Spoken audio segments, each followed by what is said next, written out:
امبارح جالي هدية من شركة مينك او شركة دكتور شبراوي، عشان الاغلب ما يعرفش ان مينك احد منتجات دكتور شبراوي.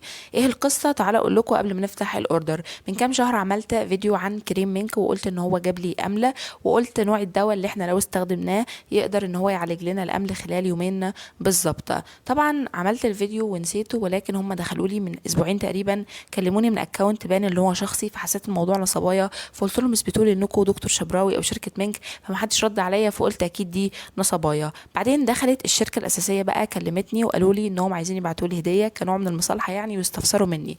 بعد مفاوضات كتير اتفقوا انهم هيبعتوا لي هديه، بس بشرط ان انا اديهم العنوان ورقم موبايلي، وبالفعل اديته لهم، وهم بعتوا لي الاوردر امبارح وانا استلمته. فتحت الاوردر وعملت له فيديو على يوتيوب، لو عايزين تبقوا تشوفوه اتس اوكي يعني مفيش مشكله، هسيب لكم اللينك في البايو تحت.